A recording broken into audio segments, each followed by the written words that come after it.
Selamat pagi semua, salam sehat, salam SFD, semangat fraternitas Dina.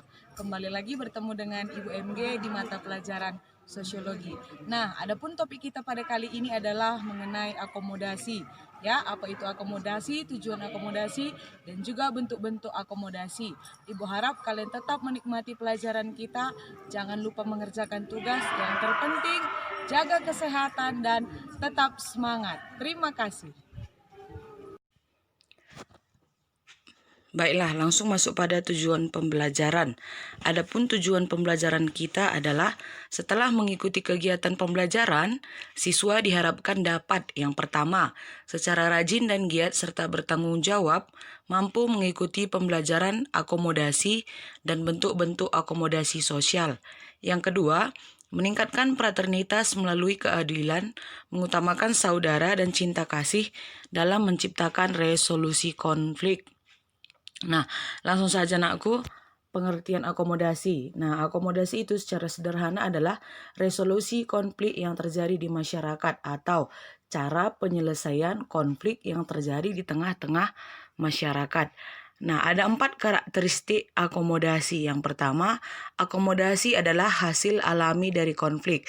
Ketika terjadi konflik, maka akan dicari penyelesaiannya. Yang kedua, akomodasi adalah universal.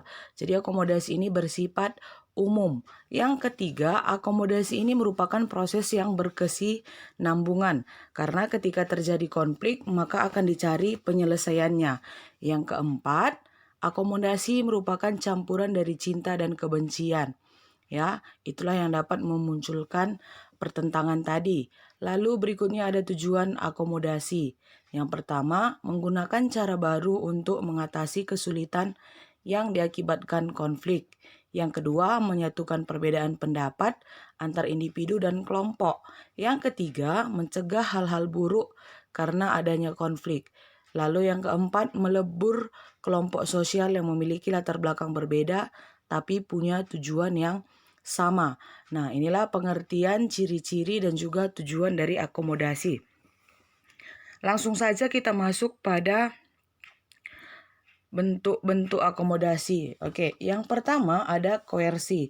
Jadi kalau koersi ini adalah bentuk akomodasi yang prosesnya melalui paksaan fisik maupun psikologis. Dalam koersi ini ada pihak yang lemah dan juga ada pihak yang kuat. Kalau pada zaman dulu contohnya itu adalah perbudakan, di mana perbudakan ini didominasi oleh majikan terhadap budak yang tidak jarang melibatkan kekerasan fisik. Ya, budak sendiri tidak memiliki apa-apa. Sementara majikan itu menyuruh dan juga memiliki uang untuk membayar budak ini. Jadi dia semena-mena memperlakukan budak tersebut. Ya, nah di sini ada gambarnya pada zaman penjajahan dulu. Nah, lalu di sini juga di gambar yang kedua ada contoh koersi bentuk paksaan ketika polisi ataupun para tentara membubarkan demo. Ya, jadi ini pun secara paksa. Nah, jadi inilah dia tadi koersi, cara penyelesaian konflik dengan cara paksaan. Ada pihak yang kuat, ada pihak yang lemah. Oke, lalu yang kedua ini kompromi. Bu rasa kalau kompromi tidak lagi asing di benak kalian karena kalian juga pasti sering melakukan yang namanya kompromi ketika mengalami permasalahan ya. Nah, jadi kompromi ini adalah terjadi karena pihak yang bersengketa saling mengurangi tuntutannya agar mencapai kesepakatan. Contohnya penyelesaian ganti rugi ketika terjadi kecelakaan di jalan ya. Nah, jadi ini adalah contoh dari kompromi. Sebenarnya bukan hanya ini, banyak ya. Kalian juga sering mengalami yang namanya kompromi dengan teman ketika bermasalah. Oke. Nah, lalu ini tadi mencapai kesepakatan itu dengan cara menurunkan ego masing-masing atau tuntutan masing-masing. Oke, lalu masuk kita pada arbitrasi. Jadi kalau arbitrasi ini adalah bentuk akomodasi yang menggunakan jasa pihak ketiga. ya, jasa pihak ketiga karena pihak yang bersengketa tadi tidak mampu menyelesaikan permasalahannya. Di sini ada dibuatnya contoh PBB, Perserikatan Bangsa-Bangsa yang membantu menyelesaikan dua negara yang sedang berselisih, contoh yaitu Israel dan Palestina. Atau contoh lainnya adalah ketika seorang supporter bola berantem atau bertengkar dengan salah satu pemain klub idolanya karena kesal klubnya kalah, ya. Nah, awalnya keduanya terlibat cekcok dan saling ejek ketika bertemu di jalan.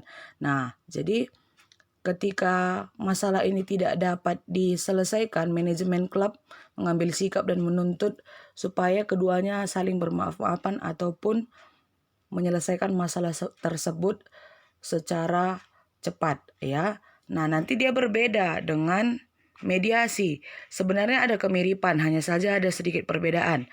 Kalau mediasi ini dia menghadirkan pihak ketiga saja, pihak ketiga juga. Tetapi mediasi ini sifatnya, pihak ketiga ini sifatnya netral dan tidak bisa memutuskan. Ia hanya bisa mengusahakan jalan damai. Contoh ketika akan terjadi perceraian, ya, sebelum itu ada pihak mediator yang berusaha untuk memberikan jalan keluar, tetapi dia tidak berhak untuk memutuskan apapun. Ingat, mediasi ini adalah menghadirkan pihak ketiga yang bersifat netral. Oke, lalu ada adjudikasi. Ya, adjudikasi ini adalah bentuk akomodasi dengan menggunakan jalan hukum. Kalau yang seperti kita ketahui, hukum ini sudah pasti pengadilan. Jadi keputusan itu ditentukan oleh pengadilan, ya, ketika terjadi pertikaian. Oke. Lalu masuk lagi kita konsiliasi.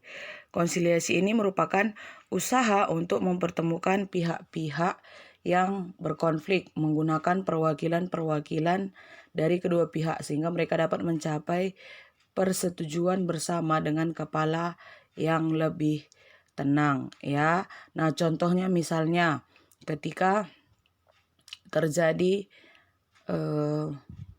mogok buruh, ya.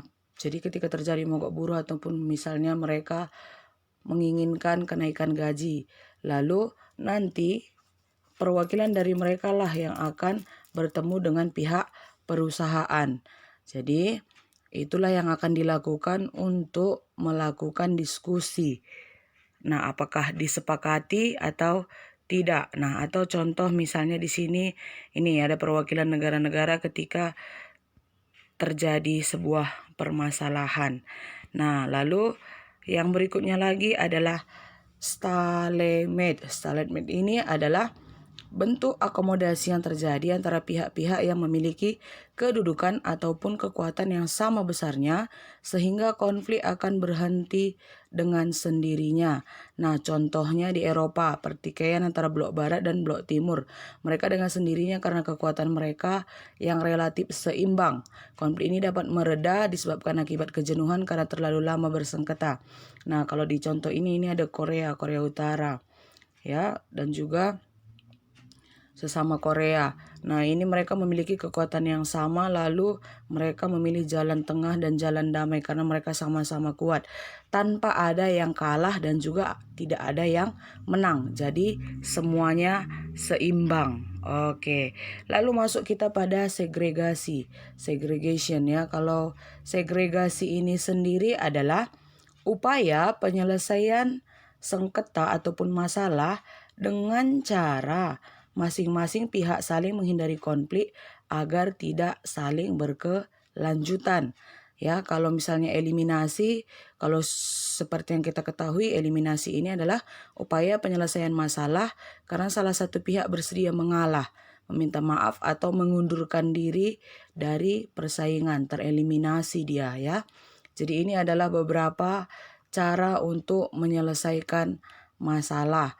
Nah, jadi biasanya kalau terjadi konflik yang berkepanjangan, ini dapat berakibat sangat buruk. Tetapi di sini ternyata kita mempelajari yang namanya akomodasi. Akomodasi ini adalah cara-cara untuk menyelesaikan masalah. Nah, semoga di pelajaran ini anak-anak kami sekalian semakin memahami bahwa Konflik dapat terjadi di mana saja dan kapan saja, tetapi kembali ke kita, ada beberapa cara yang dapat dilakukan dalam menyelesaikan konflik. Jadi, ingat, tetaplah menjadi anak-anak yang dapat ataupun mampu menyelesaikan konflik, bukan menjadi anak-anak yang menimbulkan konflik. Demikian materi kita. Semoga kalian tetap konsisten mengerjakan tugas, jangan bermalas-malasan, jaga kesehatanmu. Sekalipun kita belajar daring harus tetap semangat, ya.